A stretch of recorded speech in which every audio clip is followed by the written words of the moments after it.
open their site and there's nobody on there. And that's hard, and it's really humbling. I will say that, like, it's very humbling, but it's not the end of the world. You have to think of it like you're building your dream business, your dream brand. Things that are worth it are not easy. Things that are worth it and things that last don't come quick. If it comes too quick, it's probably not gonna last. Hey guys, there's just so much to talk about.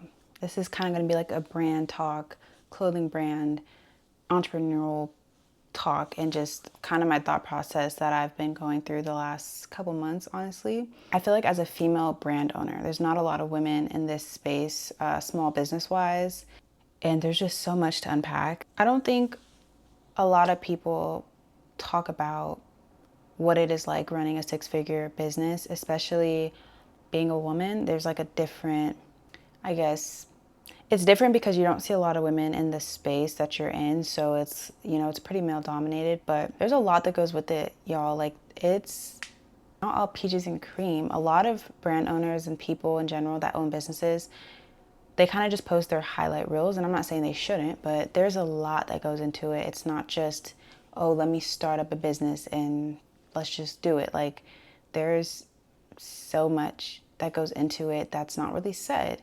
And yeah, it's not all profit. It's not all I make all this money. It's not all, oh, it's so cool. It's so aesthetic. It's so, I want to be like that. I want to be a founder. It's just, there's a lot that goes into it. And I just kind of want to talk about the struggles of just being an entrepreneur. And well, I can only speak from the perspective of being a female. So that's the lens I'm going to be speaking from. First, this might sound dumb, but you kind of get imposter syndrome. Sometimes you don't really feel like you belong in this space. Sometimes you can doubt yourself. At least for me, there's been times where I felt like I always need an opinion, or I always need kind of like this validation in a sense. I need somebody to agree with me, or I need somebody to understand where I'm trying to go. And that is really damaging, especially when, and this includes ChatGPT, this includes AI, this includes your friends, your family, mentors, this includes other business owners. It includes a lot. But if I were to have started my brand the way that, you know, I feel like I need other people to kind of agree with me, then I would have never started my brand, because my whole brand kind of sounded dumb to other people, like a clothing brand for tall women. Okay. But I mean, obviously it's needed, right? So I say that to say, sometimes trusting yourself can be your biggest, or not trusting yourself can be your biggest downfall. Because, and there's nothing wrong with getting opinions. There's nothing wrong with asking, you know, maybe for help or advice and things like that. But when you feel like you need, for every little decision, you could be indecisive and you feel like you need another opinion, or you need somebody to agree with you, you need this sort of validating statement from somebody else, that can be detrimental, because it means you don't trust yourself. And if you don't trust yourself in your business, that's not good. That is not good. So yeah, I'm just learning also to just trust myself. And I got this far. And sometimes, you know, because I am trying to scale to the absolute next level. I don't want to stay a small business forever, or stay, you know, like this forever. So I am trying to trust myself and scale to the next level. But I can't do that if I don't, you know, trust myself. And that's different from, you know, delegating other tasks to people who have a better expertise in something you're trying to do. Or yeah, that's totally different. But as far as making decisions for your business and your brand, if you feel like you always need somebody to validate you, or somebody to affirm your decision or your opinion or your thought process, that can be detrimental for you and your business. That's something I'm learning as I go. I don't always need to have that validating experience or validating opinion for something that I'm building. It is hard to, when you are a woman and you are kind of, you know, in this competitive environment, but you're experiencing this like comparison, creative burnout, and feeling like, man, I'm tired, I'm exhausted, this is a lot. And that can also come from needing to feel that validation. But again, if you hone in and trust your thought process, yourself, and really just understand that you came this far or you had this great idea. You don't need that validation from other people. Because like I said, when I started, as you guys know, like I didn't have any loans, any credit. I didn't have anybody really willing to take a chance on me. Banks, no, they don't care. They need to see that you have previous credit or something else. And also, like, yeah, I've never taken out a loan, nothing like that. So I didn't have that backing financially either. So it was pretty difficult, but I had to take a risk and I had to trust myself, also obviously trust God that it was going to work out. And I've been able to grow my business to a 6-figure business without needing loans or payments or credit and things like that. Because we're young. A lot of us are really young. We don't have that credit backing. Some of us are blessed and we do, and our parents set us up well for that. But some of us didn't have that credit kind of strong background. So it's hard for people sometimes when you don't have the capital and the funds, but you still have to produce and sell. So just trust yourself, trust your thoughts, get opinions if you feel like you need them from people you trust in the clothing brand space, but you don't need the validation of other people to confirm that your idea is good and that your thoughts are good. I also feel like people love celebrating like sellouts and things, but they don't talk about the quiet moments where you drop your website and there's not as many people as you expected on the website, or some drops don't do as well. And that's part of the game. That's part of the business that we're in. Not everything is going to sell out. Like, I just sold out of my drop. Well, actually, all summer, I actually haven't been doing nearly as well as I would expect. And it's been like maybe 3-4 months where I have been in this space where I feel like something's not working, something's missing, something's just not there. My last drop, though, I did sell out of all my lounge sets, which I'm very grateful for. It kind of helped me push through, if I'm being honest, to the next stages, because it is hard. And those are my best-selling products, so that is expected, but I'm just glad that that was able to still translate. But yeah, nobody talks about the months, the quiet months when you don't sell out, and everybody loves to post selling out and making this much money and all this stuff, but nobody posts my bulk order cost 10,000, I made 12,000, like, or I didn't make 12,000, I made under how much my bulk order cost, but I still got to pay for this, I still got to pay for my manufacturer.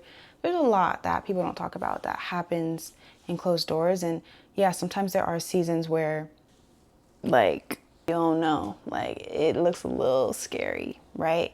So I think it's interesting going through that as a business owner and still having to be strong-minded. It's a lot. It is a lot, and you're risking a lot, right? But I'm so passionate about this that I won't stop. I have to keep going. I'm so passionate about the message I'm spreading and the business I have that I'm not gonna allow and let, drops that to me can be considered a flop or don't do that well. I have to figure it out. Was it the marketing? Was it the SMS? Was it the conversion? Was it the posting? What was it that didn't translate well to my audience? Was it the season? Did I drop this too late or well, not too early, but too late? Was it something? I have to figure it out. And I'm obsessed with figuring it out, solving the problem, getting the analytical things done to where I can execute my next drop and just be better each campaign, because that's really what it's about. I had to also learn that not selling out doesn't mean failure, right? For me, I started my business selling out. Every drop was selling out. Like, I got so used to that. So when I don't sell out of something or I have a lot of something in stock, to me it equates to failure. And I have to unlearn that in my brain, because honestly, it relates to how I grew up as well. I kind of have this perfectionist attitude that if I don't get a certain grade on this test or this exam or in this class, I suck. And that's just not true. And sometimes some of us are like, we're raised that way to where we feel like we have to be this perfect business, this perfect person. We got to do everything. And I don't even think, well, maybe perfectionism in itself is bad, but wanting to excel and wanting to exceed and wanting to be the best at something, I don't think innately is bad. But having this like perfect mindset that if I don't sell out this drop, I failed, isn't really healthy. And that's something I am working on and figuring it out. But having inventory just means that you have potential, you have money sitting there that you can sell. To me, it looks like hope, almost like, okay, I have this inventory that I still need to sell and I need to get off the shelves. What ways can I market this, revamp it, redo a campaign or something to get this off the shelves if it's been like months? You know what I'm saying? Like, it's not, you don't want to hold on inventory too long, at least to where it's like, okay, they're not selling, right? If they're selling slowly over time, that's different. But if something's just not selling at all, like, we can figure out a way or problem, a solution to the issue. That's how I think of it. But it just means that there's potential there. That's how I'm trying to reframe it. Like, for this next upcoming Black Friday drop, I have some things still in stock, but they're like my best selling colors, and it's black, right? And I look back at the campaign I did previously, and it was kind of very, okay, one thing I realized is that a photo shoot is not a campaign. So I understand that now. And I realized that. And what I did back when I was selling that blackout, the sets and all that stuff all in black, was that I just did a photo shoot. I didn't really market it. I didn't do a campaign. So now I'm going to try to revamp that for this upcoming Black Friday drop. And that's kind of how I'm going to do that. But just looking at it as opportunity to remarket, revamp, and just figuring it out and seeing what works well for your brand, your audience, and what doesn't. And that's how I'm reframing the way I think about not selling out. So all in all, I say that to say, building a business isn't always glamorous. It's not always just this glamorized lifestyle. I know you see people maybe buying things and getting things and living this like life, but there's really a grit behind entrepreneurship. There's really this thing that, you know, we live in a day, like obviously social media, where people want to just show the positives and the good, but not a lot of people want it to show when they open their site and there's nobody on there, or there's not a lot of people buying as they expected, right? And that's hard, and it's really humbling. I will say that, like, it's very humbling, but it's not the end of the world. You have to think of it like you're building your dream business, your dream brand. Things that are worth it are not easy. Things that are worth it and things that last don't come quick. If it comes too quick, it's probably not going to last. And that's something that you have to really, I guess, hone in on and really have that mentality of thinking about, okay, this didn't work, let's figure it out. Let's figure something else out. And that's the mentality I've been trying to have with my business. Like I said, it hasn't been glamorous the last 4 or 5 months. I know quarter 4 is just, you know, stressful for business owners, and also the gold mine for business owners, because we know that normally quarter 4 is when you make the most money for your brand. But yeah, it's not all peaches and cream over here. It's not all sunshine and rainbows. It's not all selling out every drop in this glamorous, lovely lifestyle. There's a real element behind it. There's real struggle. There's real risk taken. Money can be lost, wasting money. There's so much that goes into everything that it's not, I don't want it to be looked at as like this glamorous thing, when there's just so much more behind the curtain that we don't all see and you don't all see, especially as business owners. I'm also learning not to compare myself, because, you know, you had your brand for 2 years. You're comparing yourself to someone who had the brand for 6 years and already went through the, I guess, growing pains. And yeah, that's something to keep in mind. Comparison isn't good, especially when you're building something completely different, right? But this was honestly a reminder to myself. This little chit chat was a reminder to myself to, you know, stay humble but work hard. Like, it's not always gonna be this super glamorous, super selling out lifestyle, dream house, penthouse apartment, getting this, getting that, cars, all this stuff. That's not what it really is. There's real hard work. There's days and times where you feel like something's not working. I'm stressing out. I'm losing money. My account's dwindling. Like, it's a lot. It's not just this glamorous lifestyle that a lot of other clothing brand owners and people like to make it seem. But yeah, I just want to share my experience, because it hasn't just been selling out and making all this money. You know, there's real life to it, real stress, real getting over everything, real solving problems. So I just wanted to share that little piece. But yeah, I miss being on YouTube. It's really hard doing content, but also building your dream brand. I feel like I'm trying to balance the two, but I don't want to ever, I don't know, seeing the comments and seeing people really enjoy watching the content. I know it gets frustrating, like coming back, leaving, coming back, but I'm really going to try to stay consistent. I don't want to talk about it though. I'm just gonna do it. That's all I'm just gonna do it. I'm not even gonna keep talking about it running my mouth. I'm gonna just do it. Yeah.